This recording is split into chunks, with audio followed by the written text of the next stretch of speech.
Vamos a comenzar.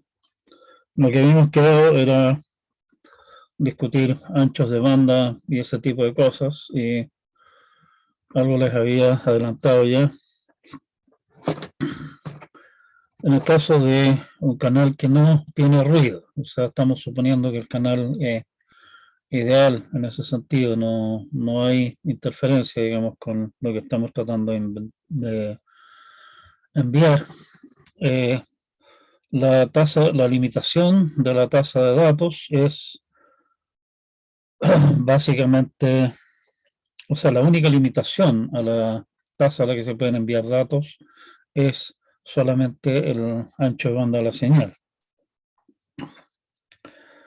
Si se están enviando datos a una tasa de 2B símbolos por segundo, digamos así, ¿sí? Entonces una señal con frecuencias que no sea mayor que B es suficiente para llevar la señal.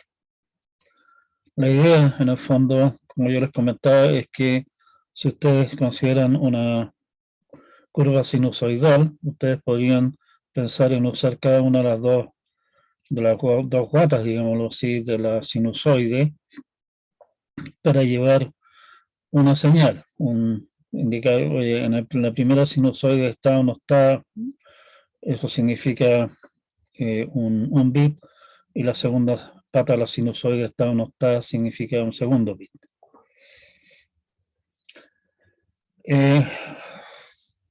La situación obviamente es un poco más compleja si es que en vez de tener simplemente una frecuencia B, estamos hablando de que tenemos disponible un ancho de banda B.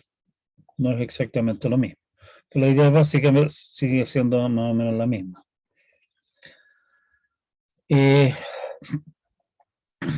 Si las señales son binarias, en el fondo, si tenemos un ancho de banda B, podemos enviar 2B bits por segundo, que es básicamente lo que estaba comentando antes. Si tenemos múltiples niveles, o sea, en vez de solamente tener niveles de señal 0, 1, tenemos, qué sé yo, niveles de señal 0, 1, 2, 3. En ese caso podríamos enviar hasta logaritmo en base 2 de m, si m son m niveles de señal bits por segundo, ¿sí? O sea, si que estamos enviando, en vez de un bit, estamos enviando 2, o sea, tenemos 4 valores posibles. El m es 4, el logaritmo base 2 de 4 es 2. Estamos enviando precisamente 4B bits por segundo. O sea, podemos aumentar la tasa de datos que se envían si es que enviamos más datos por cada unidad, digamos, tenemos más símbolos disponibles. Pero obviamente tener más símbolos disponibles complica tanto al emisor como al receptor. En vez de tener que determinar el receptor si es que el valor, si es que hay o no hay señal en un periodo dado, va a tener que estar en condiciones de discriminar entre, si estábamos diciendo, por ejemplo, dos bits, tiene que estar en condiciones de discriminar entre 0, 1, 2 y 3. ¿Sí? O sea, esto suena maravilloso, digamos, pero el hecho de que estamos trabajando con circuitería que es imperfecta, no podemos poner simplemente, oiga, póngale 1024 símbolos por cada vuelta, digamos, y somos felices, eso no vamos a poder lograrlo, simplemente porque la electrónica del caso es imperfecta. por un lado. Y por el otro lado, en realidad aquí, cuando estamos discutiendo esto, lo que se llama eh, la tasa de datos de Nyquist, estamos olvidándonos completamente de efectos como el ruido, ¿sí? Así que el ruido obviamente se nos va a dificultar el poder detectar los cambios de señal que lleguen, perdón, que lleguen al receptor y por lo tanto la cosa se complica.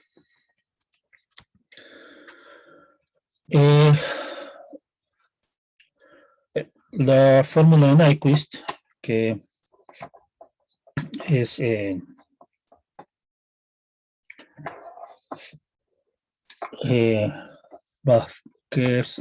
básica en todo este cuento, fue obviamente un inmenso avance, donde partió Shannon, y Shannon básicamente buscó el cómo ver qué pasaba en caso de que hubiese ruido, además, en las cosas. Y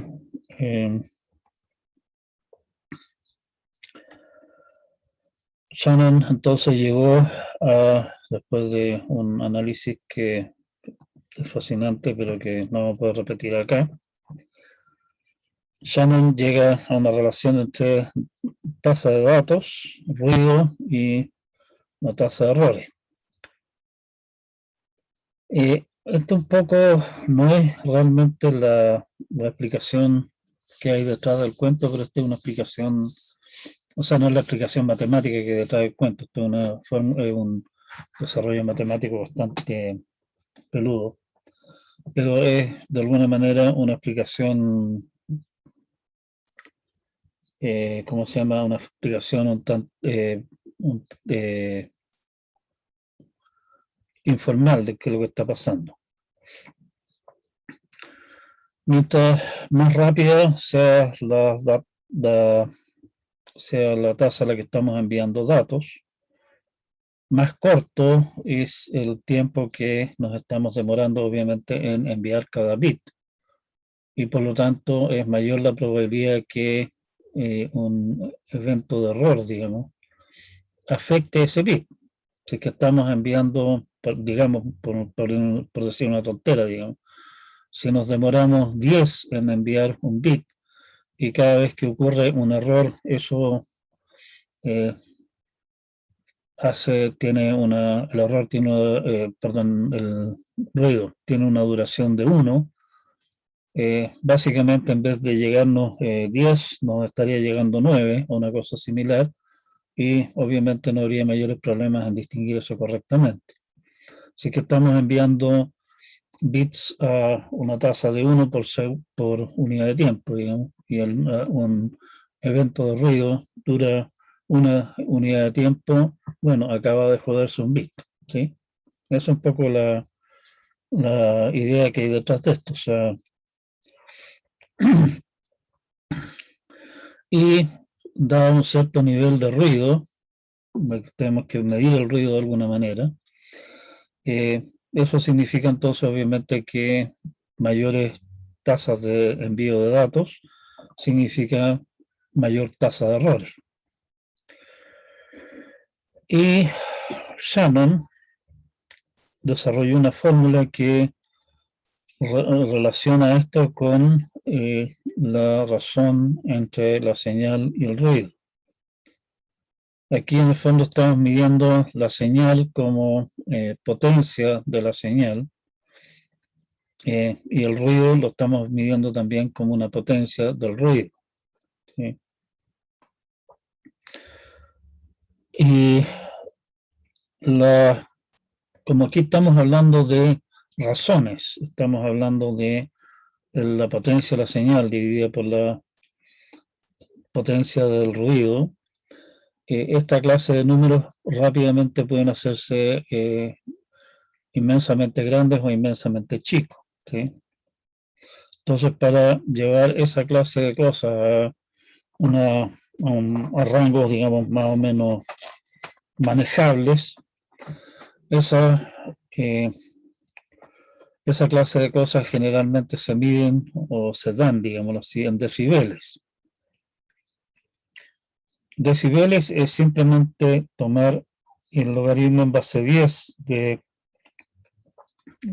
número que a nosotros nos interesa y multiplicar el resultado por 10. ¿Sí? O sea, cuando ustedes le están diciendo 100 decibeles, quiere decir que estamos hablando de 10 veces logaritmo en base 10 de algo que me da 10. ¿Sí? Correcto. O sea, quiere decir que es un valor bastante grande. Cuidado con esto, o sea, la razón señal ruido se da en decibeles, pero en la fórmula de Shannon, la fórmula de capacidad, aparece que la capacidad es B veces logaritmo en base 2, 1 más la razón entre la señal dividido por el ruido. La fórmula de Shannon, y nuevamente, lamentablemente, no podemos entrar en los fascinantes aspectos matemáticos del tema, es una fórmula teórica máxima, suponiendo que estamos haciendo todas las demás cosas que intervienen en esto, lo estamos haciendo idealmente lo mejor posible, o sea, estamos utilizando la mejor codificación posible de los datos, estamos utilizando las mejores técnicas para eh, detectar y corregir errores en los extremos. ¿Sí? En la práctica estamos lejos de tener en ese sentido tecnologías ideales y por lo tanto la capacidad que nos da Shannon vale es una cota superior que en la práctica es muy andamos lejos de alcanzarla, pero da una idea general, digamos, de qué es lo que se podría lograr. Si ustedes se fijan, la fórmula del amigo Nyquist es que la capacidad es 2b logaritmo en base 2 de m. ¿Sí? Las fórmulas son parecidas. En el caso de Shannon, en el fondo, la posibilidad de usar m queda en el fondo metida dentro de este factor de acá. O sea, incluye implícitamente eso. ¿Estamos? O sea, Nyquist habla de un canal en el cual, un canal perfecto, digamos, en el cual no hay errores, no hay ruido, y, ¿cómo se llama? Emisor y receptor perfectos. Shannon habla de un canal en que hay ruido, que está indicado acá, y también supone en el fondo emisor y receptor perfectos. ¿Sí?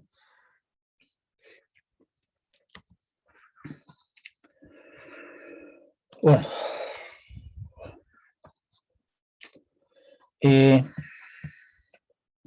hablamos un poco, para cerrar este capítulo, de terminología de la transmisión, hablamos de frecuencia de las señales, espectro, ancho de banda.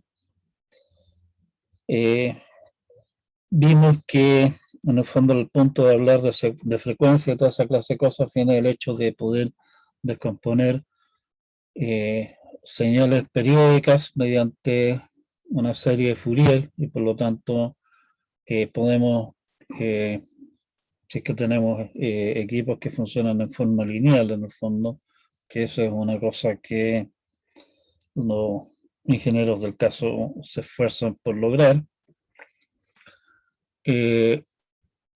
podemos obtener el comportamiento de nuestro sistema descomponiendo la señal supuestamente periódica, sabemos que en realidad no lo es, pero la podemos aproximar por una señal periódica en sus componentes por frecuencia y analizar qué es lo que hace el sistema con cada una de las frecuencias y sumar los resultados. Eso es lo que hace que el sistema, o sea, eso en razón de que el sistema es lineal. Por eso la importancia de la frecuencia. Entonces, viendo que podemos descomponer nuestra señal en una serie de frecuencias, en realidad en la práctica no estamos interesados en todas las frecuencias. Vimos que al aproximar nuestras funciones periódicas mediante series de senos y cosenos, con unos pocos términos ya tenemos una aproximación bastante razonable a cosas incluso tan descabelladas como la onda cuadrada. Podemos entonces pensar en no usar la serie completa, sino que truncarla en un término no demasiado lejano y por lo tanto quedarnos solamente con alguna frecuencia en el fondo. Y eso es lo que en el fondo significa ancho de banda. O sea, estoy interesado solamente en este rango de frecuencias, en este espectro, ¿sí? Y como les decía, en realidad el tema Nyquist es un tanto más complejo que esto, digamos, pero al final Nyquist dice que eh, la máxima frecuencia que está metida en los datos, el 2B en el fondo, es determina el ancho de banda que necesitamos para transmitir esos datos. O sea, en el fondo podemos correr las frecuencias que estamos usando a otros lados, ¿sí? Y en ese sentido el espectro como tal no es tan importante como es el ancho de banda, sino el rango de frecuencias disponibles, no necesariamente, o sea, lo ancho que es el rango de frecuencia, no el rango exacto de frecuencia. Eso. Hablamos de transmitir datos análogos y digitales. Vimos que los datos digitales tienen la ventaja de que, como son digitales, podemos aplicarles toda la tecnología digital, barata y extremadamente precisa. O sea, construir un circuito que maneje, qué sé yo, no sé, pues, o sea, 16 bits o algo así, o incluso, bueno, 10 bits son 1024, ¿cierto? Valores posibles. Eso es un 0,1% de error. ¿Sí? Construyan un circuitería análoga que haga eso. Es extremadamente caro hacerlo. Circuitería digital es básicamente trivial hacer cosas como eso. Y podemos hacer una serie de operaciones con datos digitales que con datos análogos son muy difíciles de hacer o imposibles. Por ejemplo, es fácil tomar datos digitales y comprimirlos. Podemos aplicar toda una serie de tecnologías de detección y corrección de errores que vamos a discutir un poco más adelante, que de alguna manera implícitamente están metidos en la fórmula de Shannon, como ya les comentaba. ¿Sí? O sea, el manejo de las cosas digitales tiene una serie de ventajas y una ventaja creciente conforme va rápidamente avanzando la tecnología con la que contamos. Eso. Otra cosa de la que hablamos fue de transmisión análoga y análoga, sincrónica y asincrónica. Explicamos de qué se trataba más o menos. Hablamos de algunos problemas que tienen las transmisiones, la atenuación, el hecho de que los datos al viajar, digamos, se van degradando, se van atenuando, se van perdiendo su potencia, no que se van degradando. Vimos que hay distorsión por retardo en medios físicos que no son el vacío para ondas electromagnéticas. Señales de distintas frecuencias viajan a velocidades distintas. Y eso hace que, si es que la distancia es grande, las frecuencias altas van a llegar corridas con respecto a las frecuencias bajas, y eso significa obviamente estamos hablando de que partes de la señal llegan retrasadas y por lo tanto la señal que llega no es precisamente la que se envió. O sea, está eso. También la atenuación, también discutimos, y la atenuación también depende de la frecuencia en general. ¿Sí? Distintas frecuencias se absorben con mayor o menor fuerza, digamos, por el cable. Y finalmente ruido, que puede ser ruido que proviene de fuentes externas, que eso podemos tomar algunas medidas para evitar que el ruido se le inyecte ruido a nuestro sistema, digamos, desde afuera. Pero también hay ruido que es básicamente inevitable, que es el ruido térmico, que viene del puro hecho de que las cosas no están a cierta temperatura. Tal vez ustedes hayan escuchado hablar del Observatorio Astronómico, del radio observatorio, digamos, ALMA, que está ubicado aquí en el norte de Chile. En ALMA es un conjunto de antenas, gran conjunto de antenas, digamos, que se usan en conjunto como si fuera una sola, que reciben muy débiles ondas de radio en el rango de milímetros del espacio para básicamente astronomía. Esa cosa está ubicada en Chajnantor, en el desierto de Atacama, en el norte, porque las ondas de radio de milímetros son fuertemente absorbidas por el vapor de agua en la atmósfera. Y en el norte, en Atacama, tenemos el desierto más seco del mundo, así que hay poquísimo vapor de agua. Y están ubicados en Chajnantor, que es un sitio, digamos, que está como a varios miles de metros de altura, precisamente porque de esa manera está por encima de buena parte de la atmósfera y por lo tanto también por encima de buena parte del vapor de agua que interfiere. Pero además, como las señales son extremadamente débiles, lo que quieren recibir, utilizan para evitar lo más posible el ruido térmico en los equipos que están usando, los detectores mismos están enfriados por helio líquido, funcionan a 4 grados Kelvin, temperatura prácticamente cero absoluto, y por lo tanto el ruido térmico es absolutamente mínimo. O sea, ahí se están tomando medidas bastante extremas, digamos, para, en este caso, disminuir la atenuación por el hecho de estar ubicado en un lugar muy seco y a gran altura, y ruido por la vía de tener equipos funcionando a muy bajas temperaturas. Bueno, eso es tema rosa del día, ¿no?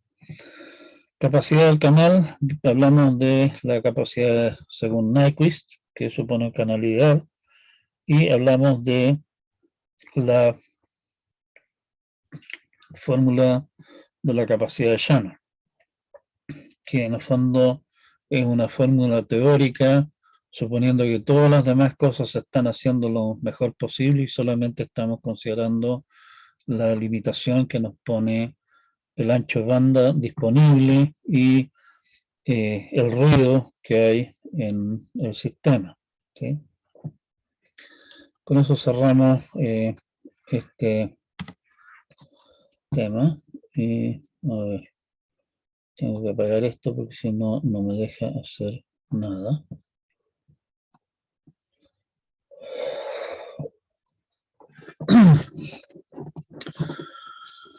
Estamos, con eso cerramos la parte del capítulo 3. No sé si hay algún comentario al respecto de esto hasta acá. Por lo visto no hay nadie que quiera decir nada, así que vamos a nuestro capítulo siguiente. Las cosas importantes, como yo les decía, del capítulo que acabamos de ver, son el concepto de ancho de banda, fundamentalmente, el tema de ventajas y desventajas de lo que son transmisión análoga y digital, y la fórmula de capacidad de Shannon, y de alguna manera, en forma secundaria, la fórmula de Nyquist. Vamos a nuestro siguiente capítulo, entonces. Aquí vamos a hablar un poco acerca de medios de transmisión. O sea, cuáles son las tecnologías subyacentes que pueden usarse, digamos, para transmitir datos. Como ya habíamos comentado, el rango de frecuencia, o sea, los anchos de banda disponibles en los medios, según el amigo Shannon, son determinantes para cualquier cosa que queramos hacer en términos de transmitir datos. Mientras mayor el ancho de banda, mientras mayor el rango de frecuencias disponibles para nosotros, mejores tasas de datos podemos lograr. Aquí hay un pequeño gráfico, digamos, que muestra el uso de los medios electromagnéticos para telecomunicaciones. Aquí estamos hablando de frecuencias. Estas cosas de aquí son, básicamente supone estas de aquí arriba, los ELF hasta EHF, es básicamente la nomenclatura que se usa a la hora de hablar de tecnología de radio, ¿sí? Lo que hay aquí abajo no es solamente radio, sino que aquí está hablando, por ejemplo, aquí está hablando pertensado, que es el tipo de cables que se usa, por ejemplo, para conectar el teléfono a la muralla, digamos. Si ustedes van y miran esos cables, son cables en realidad bastante simples, un par de alambres, digamos, que cada uno recubierto con un plástico y torcido para básicamente trenzarlo, y todo eso metido dentro de otra envoltura plástica, bastante simple.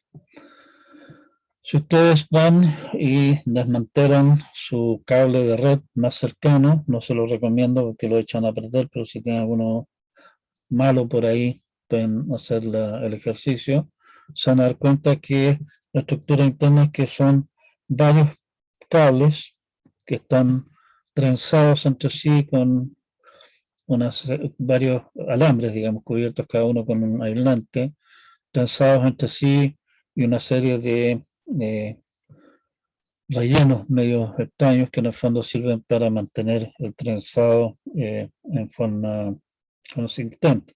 Ya vamos a discutir un poco más adelante de por qué se hace eso. Digamos.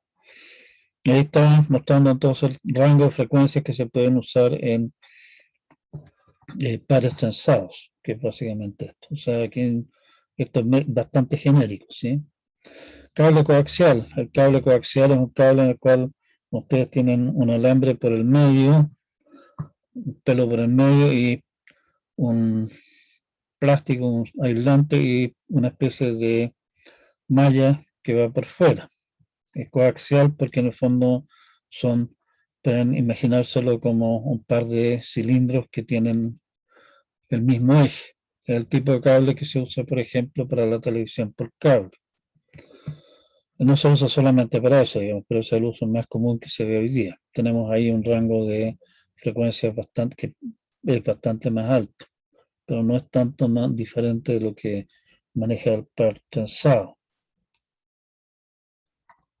Y aquí abajo sí estamos hablando de la clase de cosas que se manejan mediante radio. La radio AM ocupa más o menos este rango de frecuencias de acá. La radio FM y la televisión abierta, o sea, la televisión por el aire, digamos, ¿sí? Usa ese otro rango de frecuencia muy alta, very high frequency, Se usan frecuencias aún más altas para microondas y transmisión a satélites. Microondas es, por ejemplo, lo que también produce, obviamente, su horno microondas, que ese es otro cuento distinto, digamos, pero probablemente ustedes habrán visto por ahí algunas torres con unas antenas medio extrañas apuntando en distintas direcciones. Esos son antenas de microondas que se usan para esas antenas. Cada una de esas antenas está apuntando hacia otra torre en algún otro lugar, y ahí tenemos entonces un enlace de microondas. Me imagino que, bueno, todos ustedes habrán visto estos famosos platos de DirecTV, por ejemplo, ese tipo de cosas, o incluso esos platos más grandes que hay instalados frente a INACAP, allí en Portales, en la calle de Rosa. Esos son platos de microondas que apuntan hacia un satélite. Como ustedes se dan cuenta, esos platos están en el fondo fijos, ¿sí? Lo que significa que ese satélite del que estamos hablando está en un punto fijo en el cielo. O sea, ese satélite está en lo que se conoce como una órbita geosincrónica. Es una órbita que a la altura del Ecuador, que le demora a una altura tal que se demora exactamente un día en dar una vuelta a la Tierra. O sea, básicamente desde el punto de vista, y va girando en la misma dirección que está girando la Tierra, obviamente. De manera que desde el punto de vista de un usuario en la superficie de la Tierra, está siempre en el mismo punto del cielo. ¿Sí? Bueno, esa clase de comunicaciones usan este rango de frecuencias de acá. No tengo que prender esta cosa porque si no ustedes no ven lo que estoy mostrando. Usan este rango de frecuencias de acá. Más allá de eso, vamos a mover esto a algún lugar donde moleste un poco menos. Está, ya se perdió ya. Voy a perder completamente esta cosa, es más tonta. ¿Se ve el punto? Creo que no. Vamos a tener que volver a poner esto. Spotlight.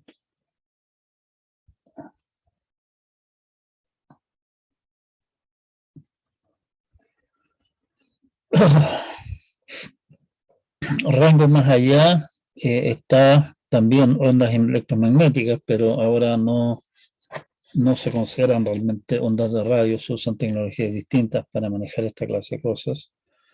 El rango de luz infrarroja, en la cual funcionan muchos láseres, no todos los láseres son infrarrojos. Misiles guiados, los rangefinder básicamente son, ustedes habrán visto alguna vez la gente midiendo distancias mediante una serie de equipos, digamos, ópticos. Bueno, hoy día las distancias se pueden medir en forma mucho más precisa y más rápida, en vez de estar haciendo todos los cálculos que hace la gente solía hacer la gente de obras civiles, eh, que andaban con teodolitos midiendo la Santa María, por ejemplo. Me recuerdo siempre el primer semestre andaba un cardumen de gente haciendo mediciones, midiendo la universidad por enésima quinta vez. Hoy día esa clase de mediciones se hacen mediante equipos de rayos que usan rayos infrarrojos, que básicamente envían un haz de luz y miden cuánto tiempo se demora en ir y volver, y en base a eso determinan la distancia. Como ustedes se dan cuenta, eso es mediciones bien delicadas, pero que se pueden hacer de forma bien precisa. Otro uso de infrarrojo, en el fondo ustedes lo conocen también, es el control remoto de la tele. Los televisores en el fondo usan generalmente control remoto infrarrojo, ¿sí? Y más allá de eso está obviamente lo que es luz visible, y si seguimos tenemos luz ultravioleta y qué sé yo, rayos X y demás, pero no, eso no se usa para transmisión de datos. La fibra óptica, que es la última chupada del mate, digamos, en términos de medio de transmisión, básicamente usa rangos de luz, en el fondo, que va desde la luz infrarroja hasta la luz visible, ¿sí?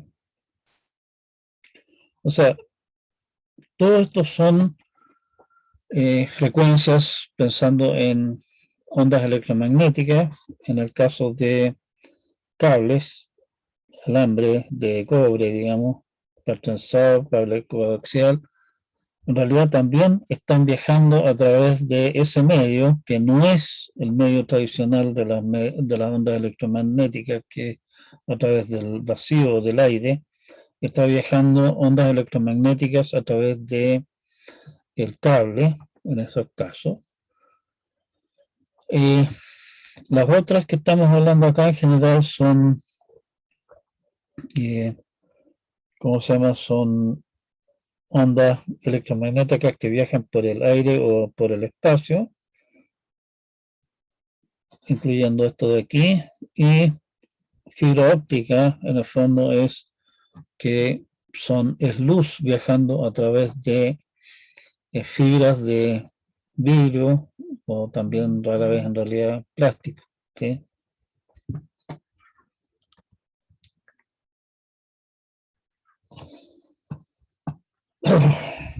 Algunas características, aquí no quiero aburrirlos mucho con esto, digamos, pero para dar algunas ideas de qué es lo que estamos hablando en las distintas tecnologías. Pertensado, o sea, el tipo de cable que se usa básicamente para lo que es telefonía, por ejemplo. Funciona en rango de frecuencia de 0 a 3,5 kHz. La atenuación es 0,2 decibeles por kilómetro. Y aquí fíjense que está dando la atenuación en una frecuencia dada. Como ya comentaba, la atenuación depende de la frecuencia. Por lo tanto, es importante la atenuación en la frecuencia, ¿sí? Y aquí están dando 1 kHz, que viene a estar más o menos al medio del rango de acá, o sea, viene a ser la parte central de la historia. Retardos que van a depender también del medio que estamos hablando, 50 microsegundos por kilómetro, y repeater spacing, o sea, a qué distancia puedo llegar con esto antes de que la señal se empiece a hacer inútil, digamos, y necesite tener alguna clase de mecanismo de regenerar la señal. En el caso pertensado normal, son como 2 kilómetros. Pertensado con múltiples pares, o sea, por ejemplo, el tipo de cable que se usa de red de múltiples cables, permite un rango de frecuencia mucho más alta, llegará a 1 MHz aproximadamente. Y también la distancia que se puede cubrir es aproximadamente 2 kilómetros.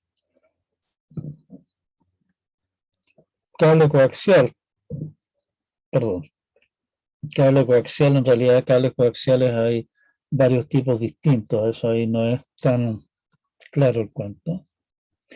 Permite manejar un rango de frecuencia muchísimo más grande, como ustedes ven, y por lo tanto, por lo que nos dice el amigo Shannon, o más bien por lo que nos dice el amigo Nyquist, porque no tenemos idea de cuánto sea el ruido que estamos metiendo en el cuento, podemos manejar tasas de datos mucho más grandes.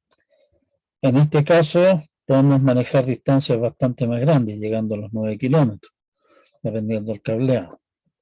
Y ahí la cosa se empieza a poner un poco más interesante, ¿sí?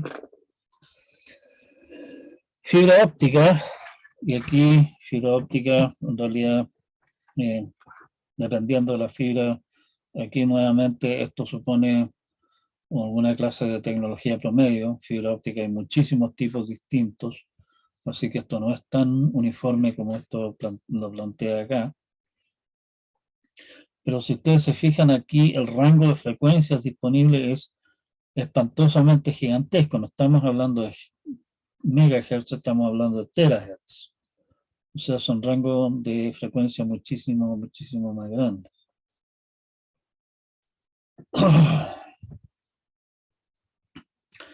Y en este caso, dado que la atenuación, en realidad la atenuación ahí me parece que está un tanto alta la que está indicando ahí, la distancia entre repetidores que se necesita es del orden de 40 kilómetros.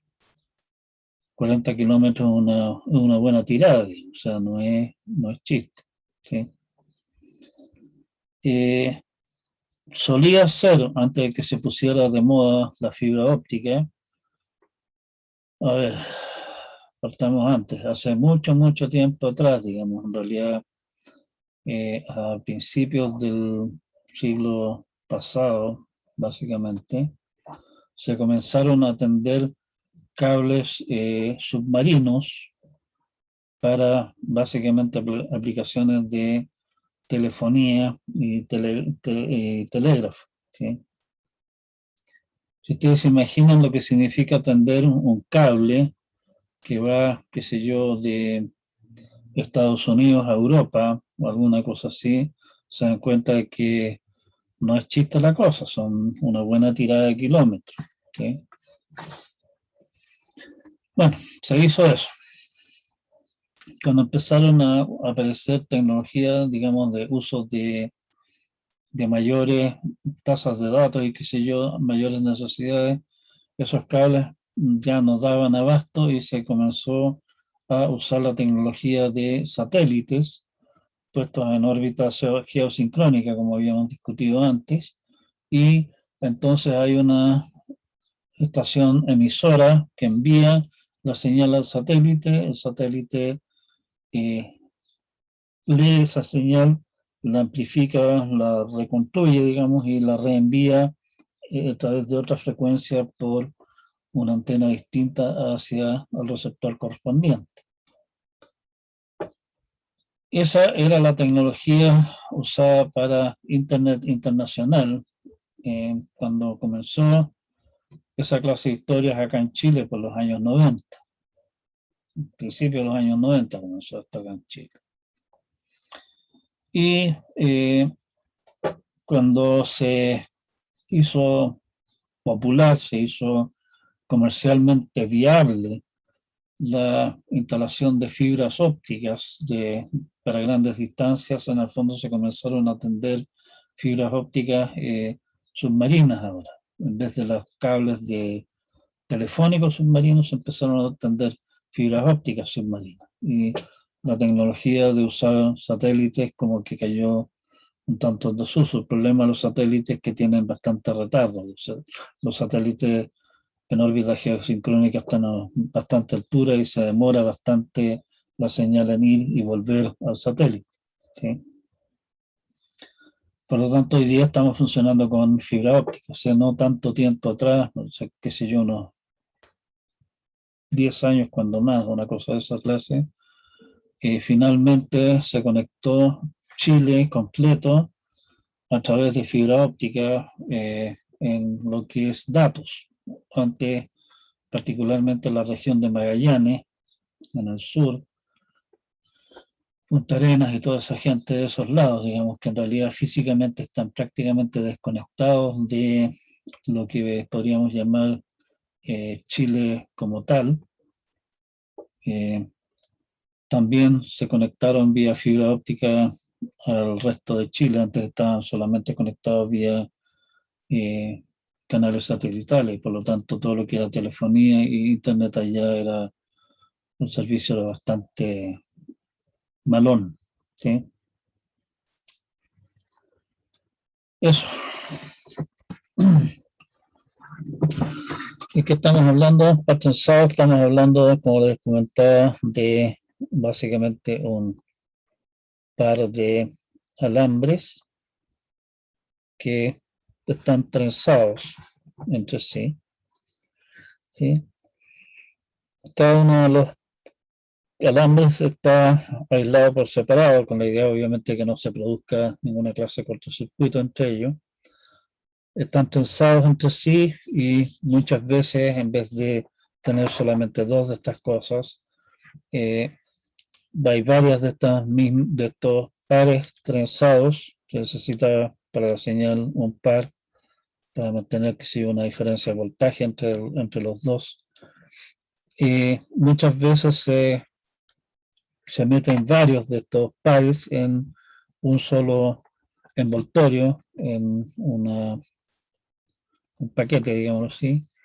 Y esta clase de cableado generalmente se reserva espacio para ellos durante la construcción de los edificios. O sea, si ustedes van a construir un nuevo edificio de oficinas, por ejemplo, una de las partes que se diseñan como parte de la construcción del edificio es por dónde va a pasar todo lo que es, no sé, pues cables de luz, por dónde va a pasar todo lo que es cañerías de agua, desagüe y de esa clase de cosas, y también por dónde van a pasar cables de teléfono, citófono y ese tipo de cosas internos de la organización, y también cables de datos hoy día, ¿sí?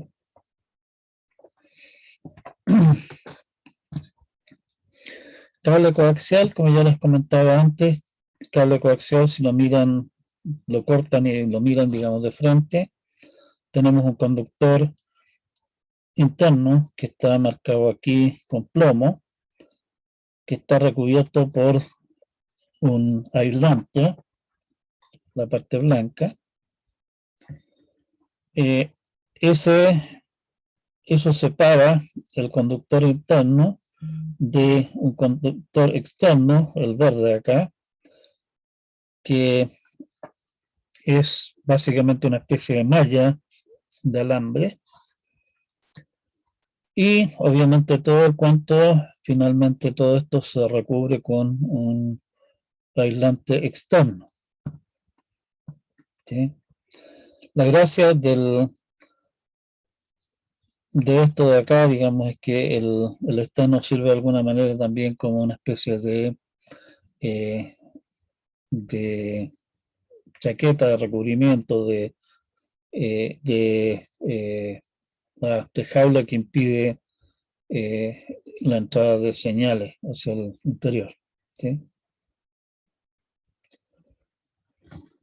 Estos cables, como son de una construcción bastante más compleja que esto de aquí, digamos, que el cable normal de esto que estamos planteando acá, por lo menos, esto es más caro, pero vimos que es capaz de manejar tasas de datos muchísimo más altas, y esa es la ventaja que tiene. Y finalmente, fibra óptica. En la fibra óptica ustedes tienen básicamente la parte central que está en plomo aquí, lo que llaman el núcleo, core, que es vidrio, generalmente. Un pelo de vidrio muy fino, o sea, un, un pelo de fibra óptica, digamos, lo que propiamente es el pelo de fibra óptica tiene aproximadamente un diámetro parecido al diámetro de un pelo humano, ¿sí? Es muy delgado. Tenemos un centro que es vidrio, hay otro que está recubierto con otra, está separado con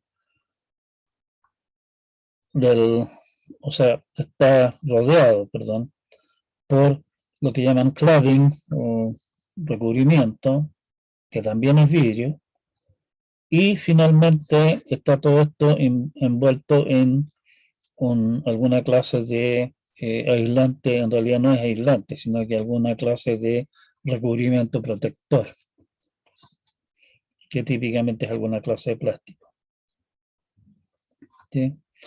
O sea, esto de aquí yo tengo por ahí en realidad en alguna parte, pero no sé ahora dónde lo habré dejado con tanto cambio.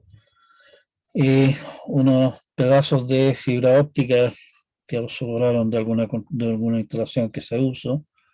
Y en el fondo cada una de esas cosas, para la fibra óptica se necesita fundamentalmente un pelo de ida y un pelo de vuelta, o sea, también son pares estas cosas.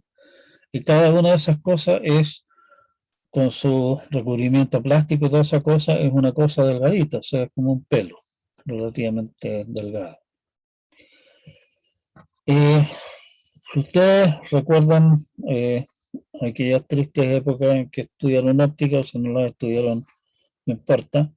Resulta que si ustedes tenemos en este caso dos medios, el cladding y el núcleo, el recubrimiento y el núcleo, que son vidrios de composición diferente. En esos vidrios, como son de composición distinta, la luz viaja a velocidades distintas. Y en el borde, entre los dos, se produce lo que se conoce como un efecto de reflexión, o sea, reflexión total, que es que si es que la luz cae en un ángulo lo suficientemente, digamos, lo suficientemente paralelo a no demasiado vertical al, a la superficie, la luz se refleja y prácticamente no hay luz en el fondo que sale hacia afuera. O sea, en el fondo aquí entra luz que va en un ángulo que es menor que lo que se llama el ángulo crítico con respecto a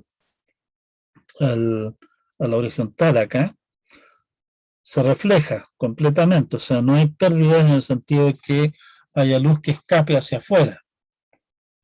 Y por lo tanto, en el fondo, si ustedes inyectan luz en una punta de esta cosa, la luz se va a reflejar internamente a lo largo de kilómetros, en este caso, sin prácticamente perderse nada, más que lo que se pierde en el fondo por el hecho de ser absorbida la luz por el núcleo de la fibra. Y esa es precisamente la manera en que funciona la fibra óptica, ¿sí?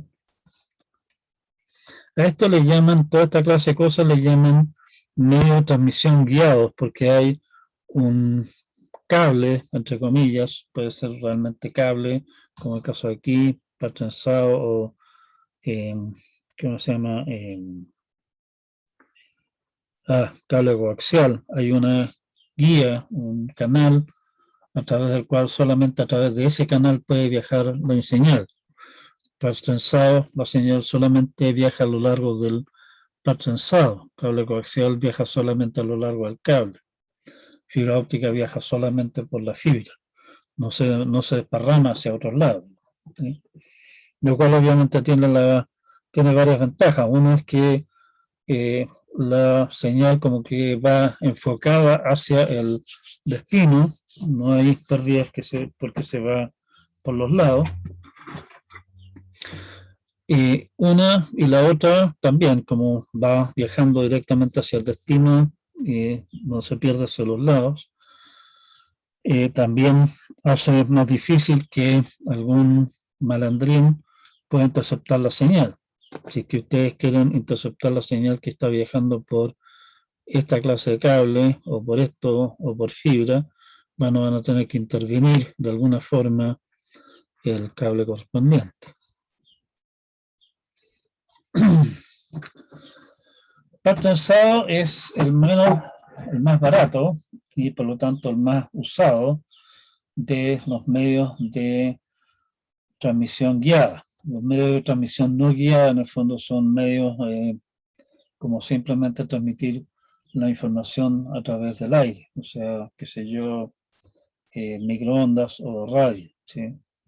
Ahí yo no estoy pagando por el medio de transmisión, el medio de transmisión simplemente está, es el aire, el espacio, ¿sí? Con medios guiados obviamente estoy pagando por el medio Y ahí sí que me empieza a interesar qué tan grande es la distancia que hay, cuánto me cuesta el cuento por kilómetro.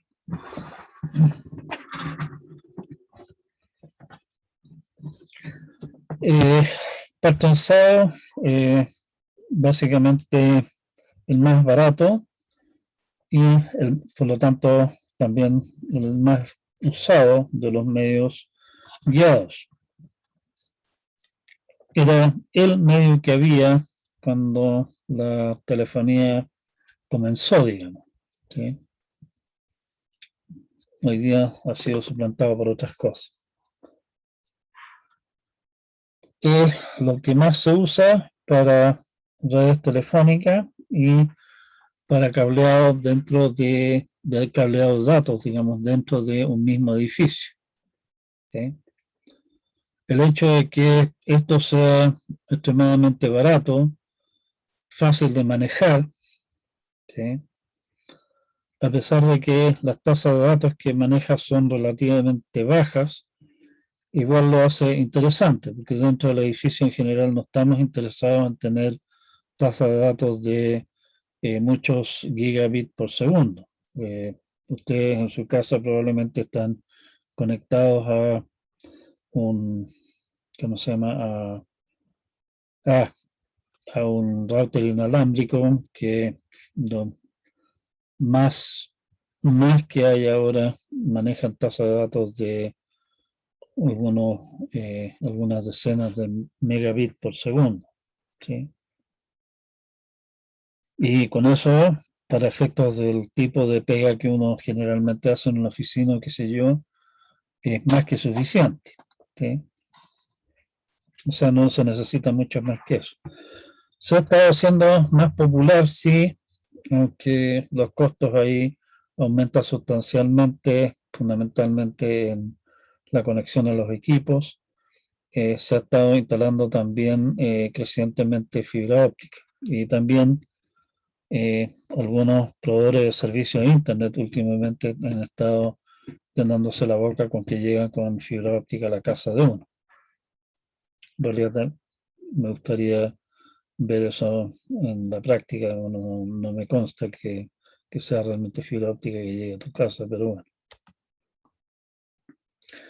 Aquí tenemos algunas características de la atenuación en distintos medios de parchenzado. Fibra óptica, si usted, aquí estamos hablando de la longitud de onda en el vacío de la luz que se está usando. Si ustedes se dan cuenta, la atenuación en la fibra óptica, esta es una fibra óptica particular, ojo, no son todas iguales, pero la idea en general es que la fibra óptica, si ustedes se fijan, hay algunas frecuencias a las cuales la atenuación es bastante grande. Y obviamente lo que se hace entonces es trabajar en aquellos rangos de frecuencia, por ejemplo, acá o acá de la fibra, en los cuales la atenuación es menor. ¿Sí? O sea, básicamente, según el tipo de fibra que estemos usando, va a ser el color, la longitud de onda de la luz que estemos usando.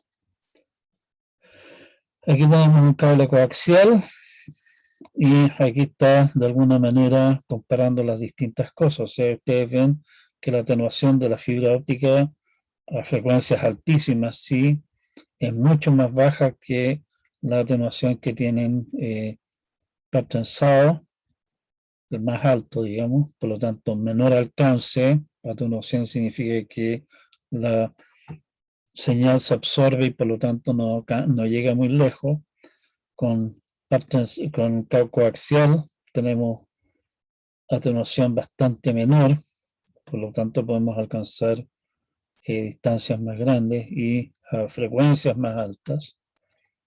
Y la fibra óptica funciona con frecuencias altísimas y atenuaciones muy bajas, ¿sí? Y por lo tanto es la tecnología que la lleva hoy día para cubrir grandes distancias.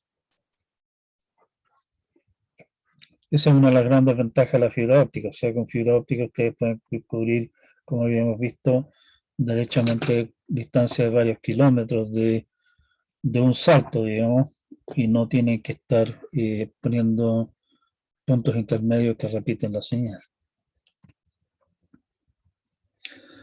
Bueno, el trenzado tradicional que usa el teléfono son simplemente lo que habíamos pintado ahí, un par de cables trenzados entre sí y punto.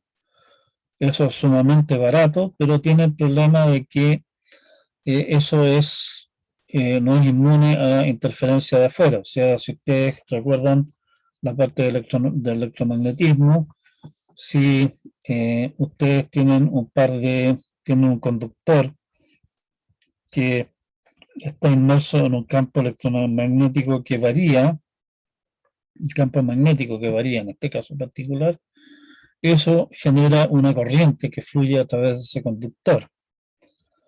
Bueno, campo magnético que varía se produce, por ejemplo, porque hay alguna otra clase de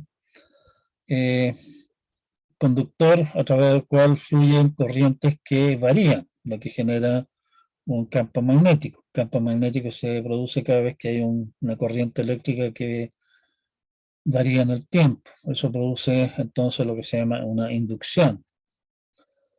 Cosas que producen efectos magnéticos que nos rodean a nosotros hay de toda clase. Básicamente cada vez que estamos utilizando electricidad estamos generando campos magnéticos y esos campos magnéticos entonces inciden en nuestros conductores. En este caso particular, como estamos interesados en enviar datos, esos campos magnéticos externos que inducen corrientes en nuestro cable que lleva la señal es precisamente lo que nosotros llamamos ruido, es una de las fuentes de ruido y por lo tanto eso no es deseable. Una manera de mitigar esto es rodear nuestro conductor con lo que se conoce como una jaula de Faraday, que básicamente es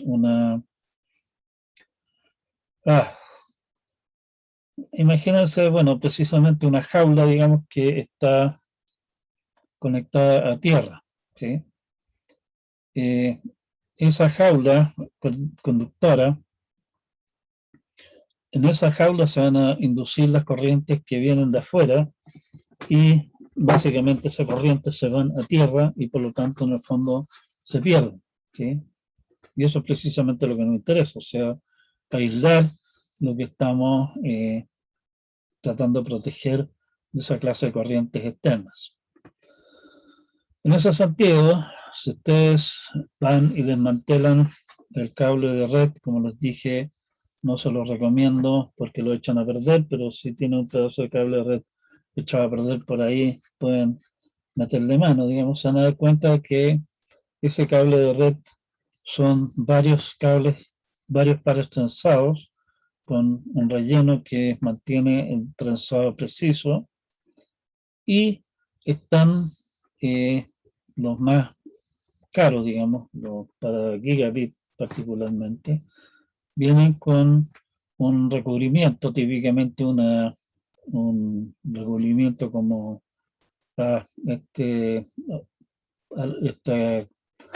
¿cómo se llama? Este aluminio que se usa en la cocina, ese tipo de material, digamos, y por encima de eso entonces va el recubrimiento protector externo.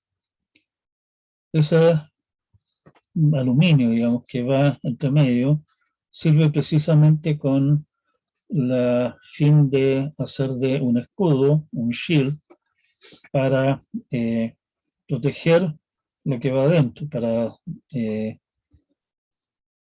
impedir, digamos, que interferencia electromagnética externa pueda llegar realmente a los pares que llevan la señal. Y en cables que funcionan a altas tasas de datos, el trenzado es muy preciso, por lo demás también, precisamente para minimizar el hecho de que el estar enviando señal a través de un par de cables, que significa, como recién comentábamos, un campo, o sea, corrientes eléctricas que varían en el tiempo y por lo tanto un campo magnético que induce señal en los otros. El trenzado está diseñado precisamente para minimizar el efecto de que la señal de uno de alguna manera interfiera, genere ruido en los otros pares que van juntos. Y con esto en realidad estamos casi en la hora, digamos. Llegamos a cable coax, cable par trenzado. En realidad hay una colección de categorías, ¿sí? Las categorías en el fondo significa cada aumento de categoría significa un aumento de los requerimientos, de qué tan preciso pues tiene que ser el trenzado mismo, si que está o no recubierto, o sea, está o no blindado con este escudo, digamos, anti-interferencia electromagnética externa. Y si ustedes van y compran cables trenzado para hacer una instalación de red, dependiendo de la velocidad a la que quieren que funcione la red, van a requerir cables de categoría distinta. Mientras más alta la categoría, como ustedes ven, se manejan rangos de frecuencias cada vez mayores, anchos de banda cada vez mayores y por lo tanto tasas de datos posibles cada vez más grandes. ¿Sí? No quiero entrar realmente en el detalle de esto, sino que simplemente hacerles notar de que hay distintas categorías de par trenzado, desde lo más rasca, digamos, par trenzado no sin, ¿cómo se llama? Sin ninguna clase de protección. El UTP clase D, básicamente es el cable que se usa para instalación de telefonía. Se requieren poco ancho de banda para eso. Y esa clase de cables, algunos de esa clase de cables incluso se pueden usar para, eso fue una de las instalaciones iniciales que se hizo de redes, digamos, utilizar el cableado existente para telefonía como cables de red, para no tener que recablear todo, ¿sí? Pero hoy en día se usan cables de categorías superiores porque en el fondo el costo de instalación del cable es bastante sustancial más que el costo del cable. Pero, como digo, hay distintos tipos de cable, cable para uso interior, generalmente es para trenzado. Quedamos hasta acá por hoy día. Como es Semana de Fiestas Patrias, hoy día, mediodía, entiendo, se acaban las actividades de clases en la Universidad Católica. Así que quedamos hasta acá y nos vemos el próximo lunes, cuando vamos a estar todos bien enfiestados todavía, espero. Espero que pasen una muy buena semana y nos vemos entonces el próximo lunes. Pásenlo súper bien el 18. Cuídense mucho y nos vemos.